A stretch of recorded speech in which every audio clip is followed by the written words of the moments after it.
আপনারা দেখছেন একুশে টেলিভিশন।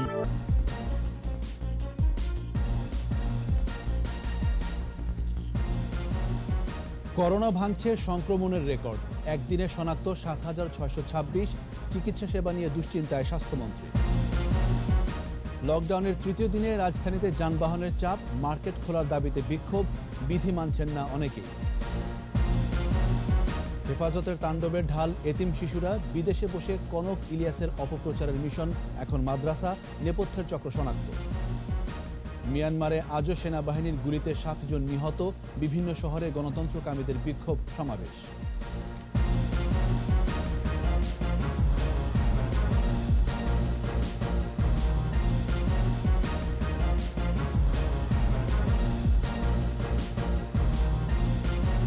শুনছিলেন ফার্স্ট সিকিউরিটি ইসলামী ব্যাংক লিমিটেড সংবাদ শিরোনাম। আমন্ত্রণ রাত 11টার একুশে সংবাদে, সাথে আছে আমি জাবেদ হোসেন। দর্শক, একুশে টেলিভিশনের সংবাদ একই সাথে সরাসরি দেখতে পাবেন আমাদের ফেসবুক পেজ www.facebook.com/ekushe24 অনলাইনে। Mega spider ceiling fan, Mega বাতাসেই শান্তির পরশ। এছাড়া সংবাদে আরও থাকছে: করোনায় বিভিন্ন বিমানবন্দরের উন্নয়ন কাজে ধীর গতি, নির্ধারিত সময় শেষ হওয়া নিয়ে সংশয়।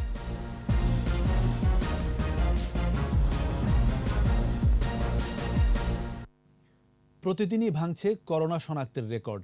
আজও শনাক্তের নতুন রেকর্ড ৭,৬২৬, আর মারা গেছেন ৬৩ জন।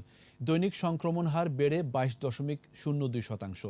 এদিকে সংক্রমণ যে হারে বাড়ছে তাতে ভীষণ চিন্তিত স্বাস্থ্যমন্ত্রী জাহিদ মালেক। এক অনুষ্ঠানে তিনি বলেছেন, হাসপাতালগুলোতে রোগীর চাপ বাড়ছে বলে রোগীরা যথাযথ সেবা পাচ্ছে না। বিস্তারিত জানাচ্ছেন স্মৃতি মণ্ডল। ভয়াবহ রূপ নিচ্ছে করোনা সংক্রমণ। সারা দেশেই সংক্রমণ ছড়িয়ে পড়ার পাশাপাশি মৃত্যুর সংখ্যা বাড়ছে।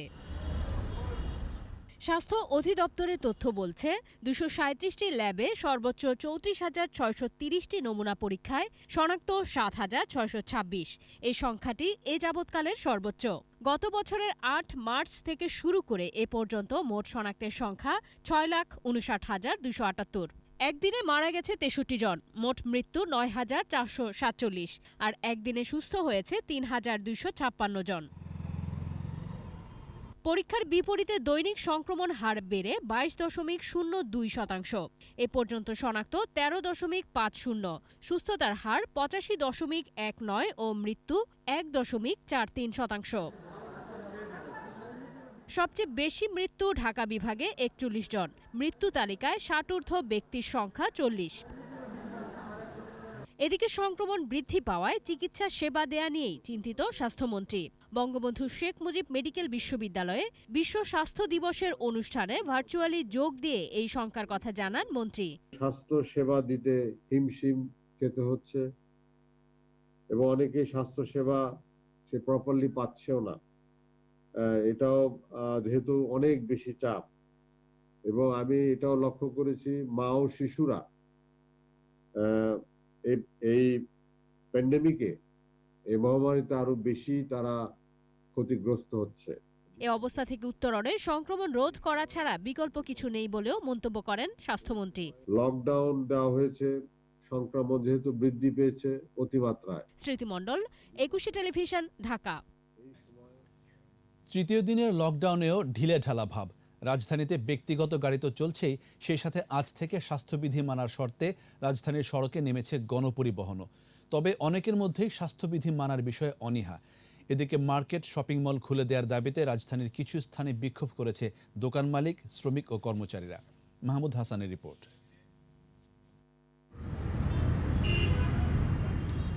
লকডাউনের তৃতীয় দিনের রাজধানীর চিত্র।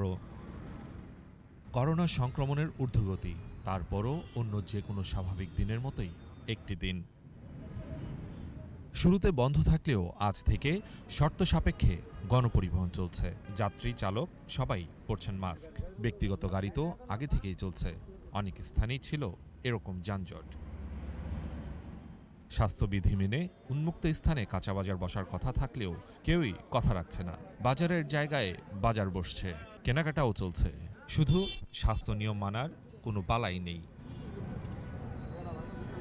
হোটেল রেস্তোরাঁয় বসে খাওয়ানোর বিষয়ে নিষেধাজ্ঞা থাকলেও শর্ত মানছেন না অনেকেই। এদিকে মার্কেট খোলা রাখার দাবিতে আজও সড়কে অবস্থান নেয় নিউ মার্কেটের ব্যবসায়ী শ্রমিক কর্মচারীরা। জীবনের ঝুঁকি আছে জেনেও দোকান খোলার অনুমতি চান তারা। গার্মেন্টস খোলা, কলকারখানা খোলা, খালি আমাদের গাউসিয়া মার্কেটে কি খালি করোনা ভাইরাস? এই লকডাউনে আমরা তো বাঁচে থাকবো না, কারণ আমাদের নিঃস্ব হয়ে যাবো। আমরা ব্যাংকেতে লোন তুলছি, এই লোন আমরা দিতে পারবো না, আমরা কর্মচারী বেতন দিতে পারবো না। বসুন্ধরা মার্কেটের সামনে ও গুলিস্তানের বঙ্গবাজার সহ রাজধানীর আরও বেশ কয়েকটি এলাকায় দোকান খোলার দাবিতে আন্দোলন হয়েছে। মাহমুদ হাসান, একুশে টেলিভিশন, ঢাকা। এদিকে মাস্ক ব্যবহার সহ সরকারি নির্দেশনা নিশ্চিতে রাজধানীতে সচেতনতামূলক কর্মসূচি ও অভিযান চালিয়েছে আইনশৃঙ্খলা রক্ষাকারী বাহিনী। সকালে শাহবাগে করোনা বিষয়ক জনসচেতনতা বাড়ানো ও মাস্ক বিতরণ কর্মসূচি পালন করে পুলিশ। বাস যাত্রী, রিকশা চালক ও পথচারীদের মাস্ক পরিয়ে দেন তারা। আর চকবাজারে বিভিন্ন ধরনের খাবার, হোটেল ও শপিং মলে অভিযান চালায় জেলা প্রশাসন। এ সময় মাস্ক পরিধান না করা, খাবারে মাছি, নিম্নমানের তেল ব্যবহারের জন্য করা হয় জরিমানা। এছাড়া চালক সহ মোটরবাইকে 2 জন থাকায় জরিমানা করা হয়। এ সময় করোনা সংক্রমণ রোধে সরকারি নির্দেশনা না মানলে কঠোর ব্যবস্থা নেওয়ার কথা জানান নির্বাহী ম্যাজিস্ট্রেট।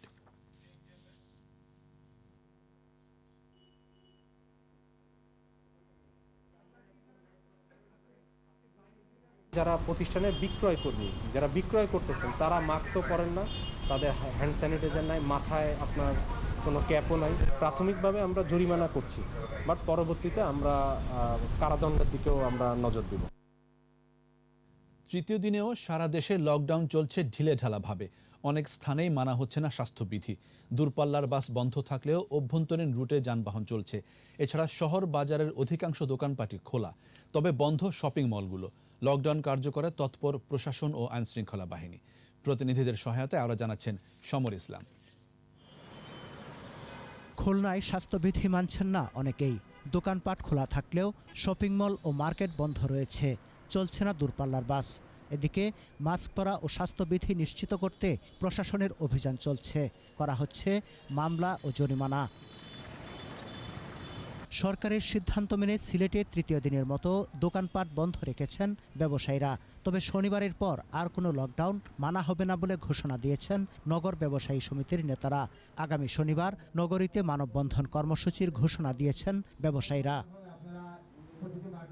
রাজশাহীতে তৃতীয় দিনে লকডাউন চলছে ঢিলেঢালাভাবে। বিধিনিষেধ মানছেন না অনেকেই, অধিকাংশ দোকানপাট খোলা। তবে মোড়ে মোড়ে তৎপর রয়েছে জেলা প্রশাসন সহ আইনশৃঙ্খলা রক্ষাকারী বাহিনী। লকডাউনে রংপুরে easy bike, rickshaw, microbus, private car ও মোটরসাইকেল চলছে স্বাভাবিকভাবে। মাস্ক পরা বা সামাজিক দূরত্বের তোয়াক্কা করছে না মানুষ। বরিশালেও ঢিলেঢালা লকডাউন চলছে। সকালে বিশেষ গাড়িতে করে পৌঁছেছে করোনা টিকার দ্বিতীয় ডোজের চালান। রাখা হয়েছে সিভিল সার্জন অফিসের ভ্যাকসিন সংরক্ষণাগারে। কুষ্টিয়ায় কাঁচা বাজারগুলোতে সামাজিক দূরত্ব মানছেন না কেউ। দিনাজপুরে করোনার সংক্রমণ বাড়লেও সাধারণ মানুষের মধ্যে কোনো প্রতিক্রিয়া নেই। এছাড়া গাজীপুর, গাইবান্ধা, চুয়াডাঙ্গা, খাগড়াছড়ি, রাজবাড়ী, পটুয়াখালী ও পঞ্চগড় সহ দেশের বিভিন্ন স্থানে তৃতীয় দিনের লকডাউন চলে ঢিলেঢালাভাবে। সমর ইসলাম, একুশে টেলিভিশন। সম্প্রতি বেশ কিছু জেলায় তাণ্ডব চালানোর সময় মাদ্রাসার শিশুদের ঢাল হিসেবে ব্যবহার করল হেফাজত জামাত। গবেষকরা বলছেন, শিশুদের নানাভাবে ব্যবহার করে তাদের শিক্ষকরা, আবার বিকৃত লালসারও শিকার হয় শিশুরা। বিষয়গুলো যখন সামনে আসছে, তখন বিদেশে বসে হেফাজতের হয়ে অপপ্রচার চালাচ্ছে একটি চক্র। আর পুরো বিষয়টি সমন্বয় করছেন ছাত্রদল শিবিরের রাজনীতি করা 2 সাংবাদিক কনক সারওয়ার ও ইলিয়াস হোসেন। এই দুজনের নেপথ্য চক্রটি এরই মধ্যে শনাক্ত হয়েছে। বিস্তারিত জানাচ্ছেন দীপু শিকদার। করোনা সংক্রমণ রোধে সব শিক্ষা প্রতিষ্ঠানে সাধারণ ছুটি চলছে গত বছর থেকেই, কিন্তু দেশের কিছু এলাকায় কিছু আবাসিক ও অনাবাসিক মাদ্রাসা খোলা। হেফাজতের হয়ে কিছু মাদ্রাসার ছাত্র শিক্ষকরা জ্বালাও পোড়াওয়ের অপরাজনীতিতে নামছে। সম্প্রতি হেফাজতের তাণ্ডবে শিশুদের ঢাল হিসেবে ব্যবহারের চিত্র উঠে আসে। এই প্রেক্ষাপটে এতিমখানা ছাড়া কওমি সহ সব ধরনের মাদ্রাসা বন্ধ রাখার নির্দেশ এসেছে। তবে এই নির্দেশ যাতে কার্যকর না হয় সেজন্য যুক্তরাষ্ট্র থেকে প্রোপাগান্ডা চালাচ্ছেন যুক্তরাষ্ট্র প্রবাসী 2 সাংবাদিক কনক সরোয়ার ও ইলিয়াস হোসেন। মাদ্রাসার ছাত্র শিক্ষকদের যুদ্ধংদেহী করে তুলতে ডিজিটাল প্ল্যাটফর্মে অপপ্রচার তো আছেই, এমনকি সরকার পতনেরও ডাক দিচ্ছেন জাতীয়বাদী ছাত্রদল ও ছাত্র শিবিরের রাজনীতির সাথে যুক্ত থাকা এই দুই প্রবাসী সাংবাদিক। আইন শৃঙ্খলা রক্ষাকারী বাহিনী বলছে দেশবিরোধী এই চক্রকে এরই মধ্যে শনাক্ত করা হয়েছে। চিহ্নিত কিছু মানুষ আছে, তারাই এইগুলা উস্কাই দিচ্ছে এবং তারাই এগুলা করছে। বেশ কিছু কন্টেন্ট জোগাড় করেছি যেগুলোর বিরুদ্ধে পর্যায়ক্রমে এখন মামলা শুরু হচ্ছে। র‍্যাব বলছে হেফাজতের তাণ্ডবে অস্ত্র, গুলি, বোমা ও ছোড়া নিয়ে মাদ্রাসার বড় ক্লাসের ছাত্র ও শিক্ষকদের সাথে শিশুদের সক্রিয় রাখা হয়। কোমলমতি শিশু, বিশেষ করে যারা মাদ্রাসা বা বিভিন্ন এতিমখানায় অধ্যয়নরত, তাদেরকে একটি গোষ্ঠী ব্যবহার করার চেষ্টা করছে। এটা একটা আইনের ব্যত্যয়। গবেষক শাহরিয়ার কবি জানালেন, ধর্মীয় শিক্ষার আড়ালে শিশুদের শুধু অপরাজনীতির অংশই করা হচ্ছে না, বিকৃত রুচির মাদ্রাসার শিক্ষকদের লালসারও শিকার হচ্ছে শিশুরা। বাচ্চাদেরকে রাজনৈতিক স্বার্থ চরিতার্থ করবার জন্য ব্যবহার করছে না, তাদেরকে বিকৃত যৌন লালসা চরিতার্থ করবার জন্য ব্যবহার করছে। এই নারী শিশু নির্যাতনের জন্য মৃত্যুদণ্ডের বিধান রয়েছে, সে মৃত্যুদণ্ড যদি কার্যকর করা যায় তাহলে আমি মনে করি একমাত্র মাদ্রাসায় শিশুদের উপরে যে নির্যাতন, সেটা যৌন নির্যাতন হোক, শারীরিক নির্যাতন হোক, কিংবা রাজনৈতিক কারণে তাদেরকে সন্ত্রাসে ব্যবহার করা, এটা বন্ধ হবে। তিনি বলেন, ধর্মান্ধ শক্তির সাথে কোনো আপোষ নয়, নরম সুরে তাদের দমন সম্ভব নয়। দীপু শিকদার, একুশে টেলিভিশন, ঢাকা। সন্ত্রাস ও নৈরাজ্য সৃষ্টিকারী ও সাম্প্রদায়িক অপশক্তির উস্কানিদাতাদের তালিকা প্রস্তুত করে রাজনৈতিকভাবে মোকাবেলা করার আহ্বান জানিয়েছেন আওয়ামী লীগের সাধারণ সম্পাদক ওবায়দুল কাদের। সরকারি বাসভবন থেকে ভার্চুয়াল ব্রিফিংয়ে তিনি বলেন, হেফাজতে ইসলাম নামের উগ্র সাম্প্রদায়িক গোষ্ঠীর অব্যাহত তাণ্ডব সহনশীলতার মাত্রা অতিক্রম করেছে। যারা দেশব্যাপী তাণ্ডব চালিয়েছে বা চালিয়ে যাচ্ছে, তাদেরকে হুঁশিয়ার করে বলে দিতে চাই, সহনশীলতার একটা সীমা আছে। সীমা অতিক্রম করলে তার পরিণতি হবে ভয়াবহ। সন্ত্রাস, নৈরাজ্য সৃষ্টিকারী সাম্প্রদায়িক অপশক্তির উস্কানিদাতাদের তালিকা প্রস্তুত করুন। এদেরকে রাজনৈতিকভাবে মোকাবিলা করতে হবে সারা বাংলাদেশে। করোনার কারণে বিভিন্ন বিমানবন্দরের চলমান উন্নয়ন কাজের গতি কমেছে। বেসামরিক বিমান চলাচল কর্তৃপক্ষ বেবিচক chairman air vice marshal Mofidur Rahman জানান, পরিস্থিতির উন্নতি না হলে উন্নয়ন কাজ বাধাগ্রস্ত হবে। সরকার প্রণোদনা দিলেও নির্ধারিত সময়ে প্রকল্পের কাজ শেষ হওয়া নিয়ে সংশয় আছে তার। জসিম জুয়েলের রিপোর্ট। টানা এক বছরে করোনায় বিপর্যস্ত এভিয়েশন খাত। করোনার প্রভাবে গত এক বছরে দেশের বিভিন্ন বিমানবন্দরের উন্নয়ন কাজের গতি কমেছে। বেসামরিক বিমান চলাচল কর্তৃপক্ষের chairman air vice marshal Mofidur Rahman জানান, বিভিন্ন বিমানবন্দরে উন্নয়ন কাজ চলছে, তবে যে পরিমাণ প্রকল্প হাতে আছে তাতে রাজস্ব না বাড়লে সমস্যায় পড়তে হবে বলে জানান তিনি। বিভিন্ন বিমানবন্দরগুলোকে আপগ্রেডেশন প্রোগ্রামে যে আমরা নিয়ে আসতেছিলাম মাস্টার প্ল্যানের মাধ্যমে, এবং সরকার এই জায়গাতে আমাদেরকে যথেষ্ট প্রণোদনা বলবো আমাদের সাহায্য দিচ্ছে, আর্থিক সাহায্য থেকে আরম্ভ করে। কিন্তু এখন যেহেতু অর্থনৈতিক অবস্থা একটু বিপর্যস্ত, সব জায়গায় আরও প্রায়োরিটি রয়ে গেছে, সেই ক্ষেত্রে কিছু কিছু জায়গায় বাধাগ্রস্ত হবে। তবে যদি আমাদের রাজস্বটা থাকতো, চলমান থাকতো, হয়তো আমরা অনেকগুলো প্রকল্প আমরা নিজেরাই বাস্তবায়ন করতে পারতাম। সংস্থাটির চেয়ারম্যান বলেন, এরই মধ্যে অনেক প্রকল্পের কাজের গতি হারিয়েছে। পরিস্থিতি স্বাভাবিক না হলে অনেক প্রকল্প বাস্তবায়ন করা কঠিন হয়ে পড়বে বলেও জানান তিনি। কিছুটা স্লো হবে, বাধা আমরা করবো না, কারণ আমরা একটা প্ল্যান মাফিক যাচ্ছি, যতটুকু সম্ভব আমরা ত্বরান্বিত করে যাচ্ছি। কিন্তু আমরা কিছুটা, যেটা আমাদের প্ল্যান ছিল আগামী 2-3 বছরে কম সম্পূর্ণ হবে, ওইটা হয়তো একটু পিছিয়ে যেতে পারে, সময় সাপেক্ষ হতে পারে। তবে বিপর্যয় কাটিয়ে সুদিনে ফেরার প্রত্যাশা করেছেন বেসামরিক বিমান চলাচল কর্তৃপক্ষ। আধুনিক অন্যান্য বিমানবন্দরে ব্যবহৃত। জসিম জুয়েল, একুশে টেলিভিশন, ঢাকা। মিয়ানমারে একদিকে চলছে গণতন্ত্রের জন্য বিক্ষোভ, অন্যদিকে চলছে সামরিক জান্তার নিপীড়ন। আজও বিক্ষোভে গুলি করেছে সামরিক বাহিনী, নিহত হয়েছে অন্তত 7 জন। দেশটির বাণিজ্যিক রাজধানী ইয়াঙ্গুনে নিহত হন তারা। এদিকে ইয়াঙ্গুনে চীনের দূতাবাস বন্ধ করে দেওয়ার দাবি জানিয়েছেন আন্দোলনকারীরা। এ সময় তারা চীনা পতাকা পুড়িয়ে প্রতিবাদ জানায়। আজহারুল ইসলামের রিপোর্ট। পূর্ব ঘোষিত কর্মসূচি অনুযায়ী সকাল থেকে ইয়াঙ্গুনে চীনের দূতাবাসের সামনের সড়কে বিক্ষোভ করছিলেন সামরিক শাসন বিরোধী জনতা। আচমকা বিক্ষোভ সমাবেশে গুলি চালায় নিরাপত্তা বাহিনীর সদস্যরা। ঘটনাস্থলে প্রাণ হারান বেশ কয়েকজন। এ খবর দ্রুত ছড়িয়ে পড়ে সারা শহরে। এরপর চীনা মালিকানার একটি কারখানা পুড়িয়ে দেয় বিক্ষুব্ধ জনতা। চীনের জাতীয় পতাকা পুড়িয়ে ক্ষোভ প্রকাশ করেন তারা। প্রতিবাদী মানুষের কণ্ঠরোধ করতে নির্বিচার গুলি করছে নিরাপত্তা বাহিনীর সদস্যরা। এ পর্যন্ত নিহত হয়েছেন অন্তত 580 জন বেসামরিক নাগরিক। সেনা সরকারের ওপর জাতিসংঘের ক্রমবর্ধমান চাপের পরেও চীনের সমর্থনের কারণে হত্যাকাণ্ড বন্ধ হচ্ছে না মিয়ানমারে। এ কারণে চীন বিরোধী ক্ষোভ বাড়ছে মানুষের মধ্যে। গুলির পরেও বিক্ষোভ কর্মসূচি থেমে নেই। শহরগুলোতে চলছে খণ্ড মিছিল। এদিকে চলমান সংকটে সামরিক জান্তা সরকারের পক্ষে অনড় অবস্থানে রাশিয়া। মিয়ানমার সেনাবাহিনীর বিরুদ্ধে নিষেধাজ্ঞা আরোপ নিরর্থক বলেও মনে করছে দেশটি। আজহারুল ইসলাম, 21 টেলিভিশন। নিচ্ছি প্রিমিয়ার ব্যাংক লিমিটেড সংবাদ বিরতি। নো মাস্ক নো সার্ভিস বিধি মেনে চলুন, সুস্থ থাকুন। যখন ফিরছি তখন অন্যান্য খবরের সঙ্গে আরও থাকবে D8 সম্মেলনের আউটকাম ডকুমেন্ট, ঢাকা ঘোষণার অনুমোদন, মহামারী পরবর্তী অর্থনীতি পুনরুদ্ধারের পরিকল্পনা। স্বাভাবিক চরিত্র হারিয়েছে 21শে গ্রন্থমেলা, সরকারি প্রণোদনা ছাড়া ক্ষতি পোষানো অসম্ভব বলছেন প্রকাশকরা। আবারও আমন্ত্রণ রাত 11টার 21শে সংবাদে। ন্যায় বিচার ও গণতন্ত্র প্রতিষ্ঠায় বঙ্গবন্ধু ছিলেন মূর্ত প্রতীক। শুধু বাংলাদেশ নয়, বিশ্ব শান্তি, মানবাধিকার রক্ষা ও উন্নয়নে জাতির পিতা বঙ্গবন্ধু শেখ মুজিবুর রহমানের অবদান অনস্বীকার্য। The birth of Bangladesh and its inspiration legacy in global diplomacy শিরোনামে বক্তৃতায় বক্তারা আরও বলেন, জনমানুষের অধিকার প্রতিষ্ঠা, জানমালের নিরাপত্তা ও টেকসই উন্নয়নে বঙ্গবন্ধুর দেখানো পথ আজও প্রাসঙ্গিক। তার শান্তির সংস্কৃতিতে একটি কার্যকর জাতিসংঘ তৈরি করা গেলে বিশ্ব মানবতা উপকৃত হবে, এমন মত বক্তাদের। বঙ্গবন্ধু তাই বাংলাদেশের গণ্ডির মধ্যে সীমাবদ্ধ নন, তাকে বিশ্ববন্ধু উপাধি দেওয়ার প্রস্তাব কূটনীতিক ও বিশিষ্টজনদের।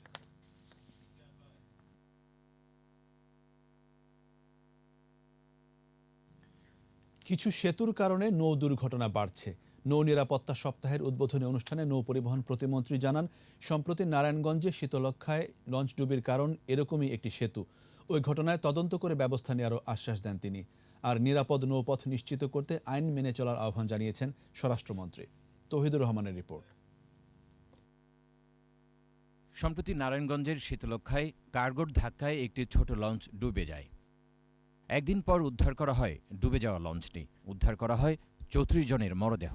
মাঝে মাঝেই নৌপথে ঘটে যায় মর্মান্তিক এরকম দুর্ঘটনা। সচিবালয়ে নৌ নিরাপত্তা সপ্তাহের উদ্বোধনী অনুষ্ঠানে তাই ঘুরে ফিরে এলো শীতলক্ষ্যার লঞ্চডুবির প্রসঙ্গ। আলোচনায় অংশ নিয়ে নৌ পরিবহন প্রতিমন্ত্রী নৌপথকে নিরাপদ করতে সরকারের নেয়া নানা উদ্যোগের কথা তুলে ধরেন। মর্নিং বার্ড যখন দুর্ঘটনার শিকার হয়, আমরা তখন তাৎক্ষণিকভাবেই আমি সেখানে উপস্থিত হয়েছিলাম। 4 তারিখের যে এটা হত্যা মামলা হিসাবে তারা মামলাটা করেছে। পিলার 2টা থাকার কারণে যে দুর্ঘটনা ঘটেছে, আমার আশঙ্কা ভবিষ্যতে মনে হয় এখানে আরো দুর্ঘটনার মুখোমুখি আমাদের হতে পারে, শুধু এই নকশার কারণে। অনুষ্ঠানে ভার্চুয়ালি যোগ দেন স্বরাষ্ট্রমন্ত্রী। নিরাপদ নৌপথ নিশ্চিত করতে আইন মেনে চলার তাগিদ দেন তিনি। অতি সম্প্রতি যে দুর্ঘটনাটা দেখেছি, এই ধরনের দুর্ঘটনা যাতে না পরিবহন নিশ্চিতকরণে সরকারি সংস্থার পাশাপাশি বেসরকারি সংস্থা, মালিক, শ্রমিক সংগঠনকে এগিয়ে আসার জন্য আমি আহ্বান জানাচ্ছি। অর্থনৈতিক উন্নয়নের স্বার্থে নৌপথকে নিরাপদ রাখতে হবে বলেও মন্তব্য করেন স্বরাষ্ট্রমন্ত্রী। বাংলাদেশের নৌপথ কেবল নৈসর্গিক সৌন্দর্য ও নান্দনিকতাই সীমাবদ্ধ নয়, একই সাথে দেশের অর্থনৈতিক উন্নয়নে অন্যতম চালিকা শক্তি হিসাবে বিরাজমান। তৌহিদুর রহমান, 21 টেলিভিশন, ঢাকা। ইন্টারন্যাশনাল লিজিংয়ের 129 ঋণ খেলাপিকে হাইকোর্টে তলব করা হয়েছে। আগামী 24 ও 25 মে হাইকোর্ট তাদের তলব করেন। বুধবার বিচারপতি খুরশিদ আলমের একক বেঞ্চ এই আদেশ দেন। 3.5 কোটি টাকা নিয়ে পালিয়ে যাওয়া পিকে হালদার সহ ইন্টারন্যাশনাল লিজিংয়ের 129 ঋণ খেলাপিকে তলব করেছেন হাইকোর্ট। তাদেরকে আদালতে হাজির হয়ে কবে কিভাবে টাকা পরিশোধ করবেন সে বিষয়ে জানাতে বলা হয়েছে। 129 ঋণ খেলাপির মধ্যে 100 জনকে 24 মে ও 29 জনকে 25 মে হাজির হয়ে এ বিষয়ে ব্যাখ্যা দিতে বলা হয়েছে। এর আগে পলাতক পিকে হালদারকে ধরতে ইন্টারপোলের মাধ্যমে রেড অ্যালার্ট জারি করা হয়।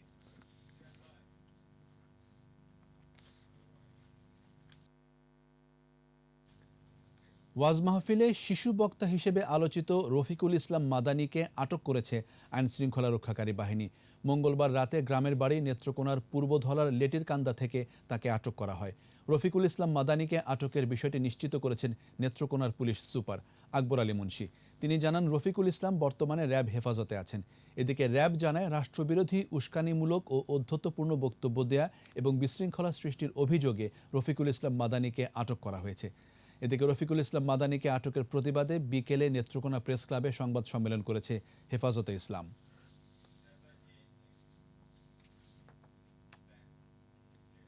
D8 শীর্ষ সম্মেলনের আউটকাম ডকুমেন্ট ঢাকা ঘোষণার সর্বসম্মত অনুমোদন দিয়েছেন 8 দেশের পররাষ্ট্রমন্ত্রীরা। দীর্ঘ এই ঘোষণায় মহামারী পরবর্তী অর্থনৈতিক পুনরুদ্ধার এবং আঞ্চলিক সংগঠনটিকে প্রকৃতপক্ষে কার্যকর করার সুনির্দিষ্ট কর্মপরিকল্পনা নেওয়া হয়েছে। রিপোর্টে আরও জানাচ্ছেন মোহাম্মদ নুরুন নবী। বাংলাদেশ, মিশর, Indonesia, Iran, Malaysia, Nigeria, Pakistan, তুরস্ক মুসলিম দেশগুলোর অর্থনৈতিক উন্নয়নের জোট D8। বৈষম্যপূর্ণ বিশ্বে বিরাজমান সংকটের সমাধানে অর্থনৈতিক উন্নয়নের পারস্পরিক সহযোগিতার মন্ত্রে প্রতিষ্ঠিত হলেও বাস্তবে সফলতা আসেনি। এই অবস্থার পরিবর্তনে কথা আলোচিত হলো পররাষ্ট্রমন্ত্রী পর্যায়ের আজকের বৈঠকে। কথা হয়েছে অভিন্ন স্বার্থে সদস্য রাষ্ট্রগুলোর সরকার ও বেসরকারি সেক্টরের বাণিজ্যিক সহযোগিতা বাড়ানোর। We will need to do more in promoting food security and reducing poverty through sustainable agricultural development. মহামারীর আগে ও পরে বিশ্ব অর্থনীতি এক নয়। ভেঙে পড়া বিশ্ব বাণিজ্য পুনর্নির্মাণে বিনিয়োগ বাড়ানোর কৌশল খোঁজার তাগিদ এসেছে। তেমনি প্রস্তাব এসেছে সদস্য রাষ্ট্রগুলোর ইকোনমিক করিডোর টেকসই করার। Bangladesh believes in a free and equitable access to markets for not only products but also services. It would obviously facilitate D8 governments and private sectors. Inflation crisis, a food security crisis, inequality crisis, climate change. এগিয়ে যেতে তথ্য প্রযুক্তিকে ভিত্তি করা, নতুন প্রজন্মকে দক্ষ জনশক্তি হিসেবে গড়ে তোলা এবং ডিজিটাল মার্কেটপ্লেস তৈরির বিষয়ে একমত পররাষ্ট্রমন্ত্রীরা। That economic interdependence and enhanced connectivity and trade could pave the way for mutually beneficial cooperation. In this regard, Egypt affirms to continue cooperating with the international community and the D8 organization to contain the spread of COVID-19 to putting an end to its deleterious impact on people's lives and world economies. সবার জন্য corona vaccine প্রাপ্তি নিশ্চিত করতে বহুমুখী ও বহুজাতিক উদ্যোগের সাথে থাকার ব্যাপারে একমত D8 সদস্যরা। The Dhaka Declaration will serve as fundamental guidance for the D8 to venture into a renewed, innovative and energetic economic dimension in achieving its vision, especially in the post-pandemic environment. Mohammad Nurun নবী, 21 television, Dhaka. এবারের আয়োজন BSB global network বইমেলা প্রতিদিন।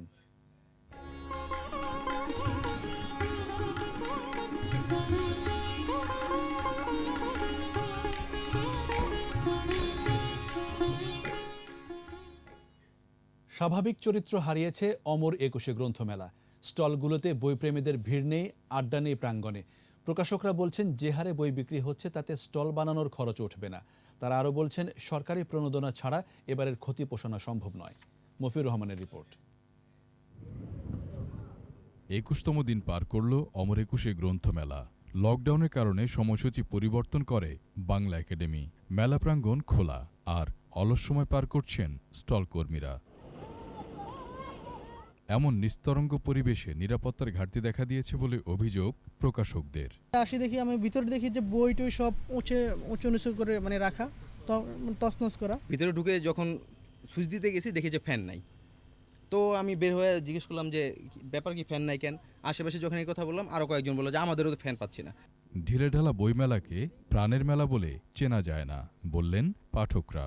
সব ফাঁকা এবং আমি 2টা বই কিনেছি, আর একটা আসছে এখানে। এটা তো একটা মিলন মেলার জায়গা, সেই হিসাবে করোনা পরিস্থিতিতে যতটুকুন মানে আশা, সেরকম হয়তো ভালো লাগছে না। বইমেলা তাহলে আরও প্রাণোজ্জ্বল হবে, বইমেলা তার ঐতিহ্য সব কিছু ফিরে আসবে, এটা আশা করি। এবার স্টল তৈরি খরচও উঠবে না বলে জানান প্রকাশকরা। খোলা রেখেছে লকডাউনের ভিতরে, তারপরও কাস্টমার ওই রকম আসেই না। শুধু লস না, খুব বাজেভাবে লস, এবং আমরা যে স্টল সাজাতে যে খরচ হয়েছে আমাদের এই খরচই এবার উঠবে না। খাত রক্ষায় প্রণোদনা দাবি করছেন প্রকাশক সমিতির নেতারা।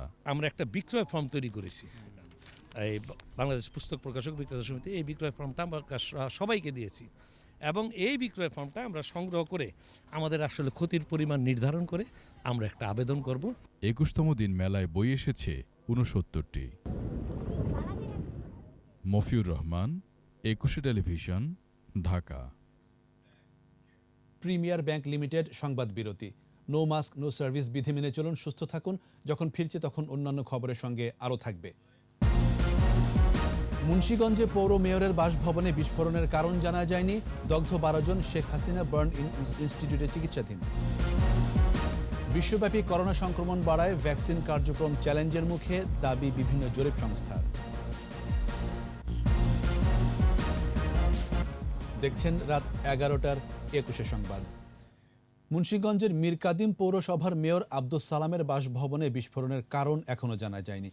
ঢাকা থেকে বোমা নিষ্ক্রিয়কারী বিশেষজ্ঞ দল, সিআইডি, ফায়ার সার্ভিস ও তিতাস গ্যাসের কর্মকর্তারা ঘটনাস্থল পরিদর্শন করে জানান, নিশ্চিত করে এখনই কিছু বলা সম্ভব না। তবে রান্নাঘর অনেকটা অক্ষত এবং সেখানে কোনো গ্যাস সিলিন্ডার দেখা যায়নি বলে জানান তারা। এই ঘটনায় এখনও পর্যন্ত থানায় কোনো মামলা হয়নি। এদিকে বিস্ফোরণে দগ্ধ 4 কাউন্সিলর সহ 12 জন ঢাকা মেডিকেল কলেজ হাসপাতালের শেখ হাসিনা বার্ন ইনস্টিটিউটে চিকিৎসা নিচ্ছেন। বাকিদের মুন্সিগঞ্জ জেনারেল হাসপাতালে চিকিৎসা দেওয়া হচ্ছে। তবে অক্ষত আছেন পৌর মেয়র। মঙ্গলবার রাতে মীরকাদিম পৌরসভার মেয়রের বাসভবনে হঠাৎ বিকট শব্দে বিস্ফোরণ হয়ে ঘরে আগুন ধরে যায়।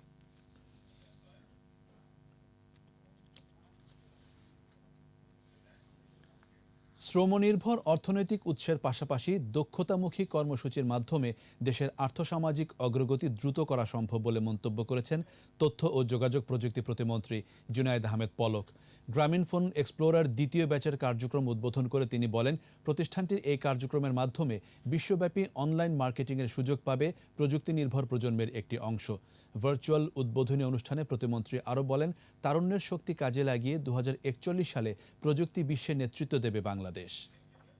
অর্থনীতি দিয়ে শুধুমাত্র এই ট্র্যাডিশনাল এমপ্লয়মেন্ট বা স্কিল সেট দিয়ে কি আমরা উন্নত অর্থনীতি দেশ হতে পারবো, নাকি তার জন্য আমাদের ট্রেড ডাইভার্সিফিকেশনের দরকার, তার জন্য আমাদের লার্নিং সিস্টেমে একটা পরিবর্তন দরকার? প্রশ্নটা হচ্ছে এখানে।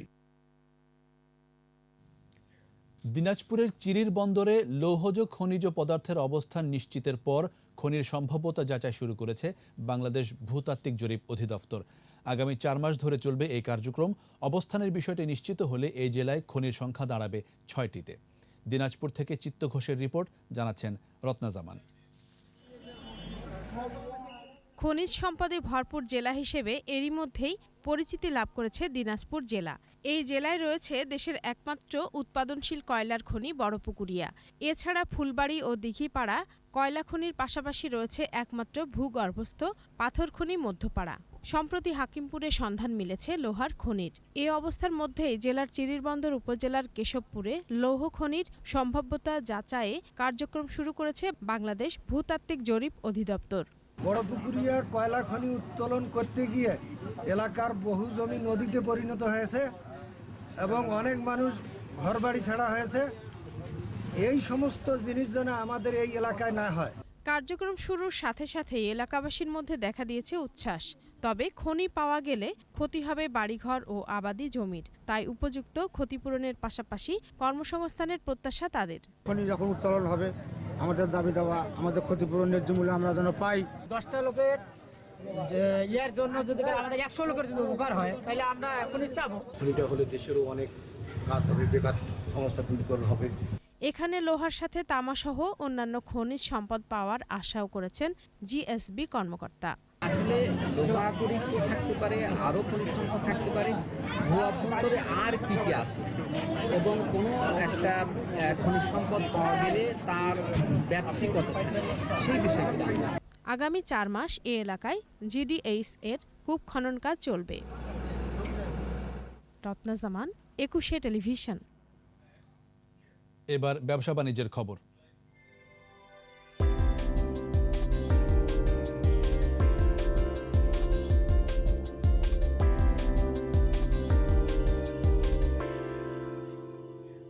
সূচক বেড়েছে দেশের পুঁজিবাজারে, দর বেড়েছে বেশিরভাগ প্রতিষ্ঠানের। বুধবার ডিএসইতে লেনদেন হওয়া ৩৪৪টি প্রতিষ্ঠানের মধ্যে দর বেড়েছে ১৯৯টির, কমেছে ৪৩টির আর অপরিবর্তিত ছিল ১০২টির দর।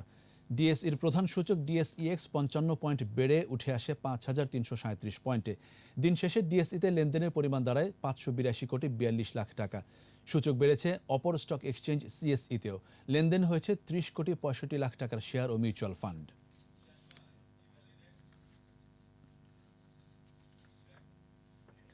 তথ্য ও যোগাযোগ প্রযুক্তি বিভাগের ই-কমার্স প্ল্যাটফর্ম একশপের উদ্যোগে করোনার টিকা পেতে যাচ্ছে দেশীয় ই-কমার্স মার্কেটপ্লেস ই-ভ্যালির কর্মীরা।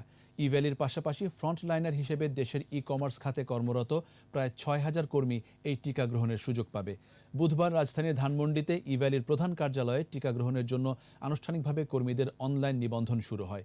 প্রতিষ্ঠানের মানব সম্পদ ও প্রশাসন বিভাগের পরিচালক সাবরিনা নাসরিন প্রথম নিবন্ধক হিসেবে কার্যক্রমের উদ্বোধন করেন। এ সময় একশপের প্রতিনিধিরা সুরক্ষা প্ল্যাটফর্মে নিবন্ধনের প্রক্রিয়াগুলো তুলে ধরেন।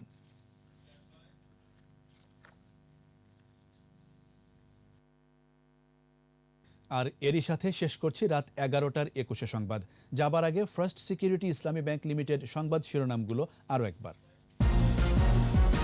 করোনা ভাঙছে সংক্রমণের রেকর্ড, একদিনে শনাক্ত ৭,৬২৬, চিকিৎসা সেবা নিয়ে দুশ্চিন্তায় স্বাস্থ্যমন্ত্রী।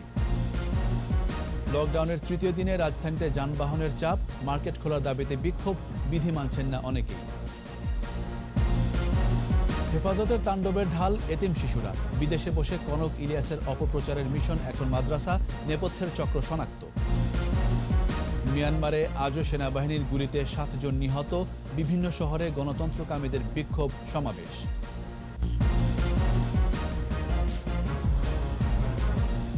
একুশে টেলিভিশনের সর্বশেষ খবর জানতে ডায়াল করুন 2021 নম্বরে আর ভিজিট করুন 21-tv.com এই ওয়েবসাইট। এছাড়া ফেসবুকে লগ ইন করতে পারেন facebook.com/2124 অনলাইনে। আমাদের পরের সংবাদ রাত ১টায় দেখার আমন্ত্রণ রইল। স্বাস্থ্যবিধি মেনে চলুন, সুস্থ থাকুন।